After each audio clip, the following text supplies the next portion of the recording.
13 ಶುಕ್ರವಾರ ಹುಷಾರಾಗಿ ಓಡಾಡಿ. ನೀವು ನನ್ ಮಾತೆಲ್ಲ ಕಾಮಿಡಿ ಅಂತ ತಗಂತೀರಾ, ಯಾಕಂದ್ರೆ ನಾ ಹಿಂದೆ ಮಾಡಿರೋ ವಿಡಿಯೋ ಎಲ್ಲ ಕಾಮಿಡಿ ಇದಾವು. ಅದಕ್ಕೋಸ್ಕರ ಈ ವಿಡಿಯೋ ಹಾಕತ್ನ ವಿಡಿಯೋ ನೋಡ್ಕೊಂಡ್ ಬನ್ನಿ, ನಿಮಗ್ ಗೊತ್ತಾಗುತ್ತೆ.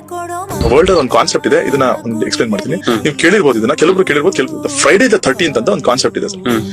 ಅಕಸ್ಮಾತ್ ಶುಕ್ರವಾರ ದಿವಸ 13ನೇ ತಾರೀಕು ಬಂದ್ರೆ ವರ್ಲ್ಡ್ ಅಲ್ಲಿ ತುಂಬಾ ಆಕ್ಸಿಡೆಂಟ್ಸ್ ಆಗುತ್ತೆ ಅನ್ನೋದು ಪ್ರೂಫ್ ಇದೆ ಸರ್, ವಿತ್ ಪ್ರೂಫ್. ನಾನು ಹೇಳ್ತಾ ಇಲ್ಲ ಇದನ್ನ, ನೀವು ಸುಮ್ಮನೆ ಗೂಗಲ್ ಮಾಡಿ ನೋಡಿ. ಫ್ರೈಡೇ ದ 13th ಅಮಾವಾಸ್ಯೆಯನ್ನು ಮೀರಿದ್ದು, ಅಮಾವಾಸ್ಯೆಯನ್ನು ಮೀರಿದ್ದು ಯಾವಾಗ ಜಾವಾಗ ದಿವಸ 13ನೇ ತಾರೀಕು ಬರುತ್ತೆ. ಯಾವಾಗಾದ್ರೂ 13 ವರ್ಷಕ್ಕೊಂದು ಬರುತ್ತೆ ಸರ್, 4 ಸಲ ಬರುತ್ತೆ ಅನ್ಸುತ್ತೆ. 13ನೇ ತಾರೀಕು ಬರುತ್ತೋ ಫ್ರೈಡೇ ದ 13th ಅನ್ನೋದು ಒಂದು ಕರ್ಸ್ ಡೇ ಅಂತ. ಅದ್ರಲ್ಲಿ ಯಾವಾಗ ಜಾಸ್ತಿ ಆಕ್ಸಿಡೆಂಟ್ಸ್ ಆಗೋದು ಅವತ್ತು ಸರ್. ನನ್ನ ಕ್ಲೋಸ್ ಫ್ರೆಂಡ್ ತುಂಬಾ ದೊಡ್ಡ ಆಕ್ಸಿಡೆಂಟ್ ಆಗಿತ್ತು ಫ್ರೈಡೇ ದ 13th. ನಾನು ಅವಾಗ್ಲಿಂದ ಯಾವಾಗ ಫ್ರೈಡೇ ಶುಕ್ರವಾರ 13ನೇ ತಾರೀಕು ಫೋನ್ ಮಾಡಿರ್ತೀನಿ, ಫ್ರೈಡೇ ಓಡಾಡ್ಬೇಡ ಇವತ್ತು ಅಂತ, ಆತರ ಅಂತ. ಸೊ ನೀವು ಒಂದೇ ಒಂದು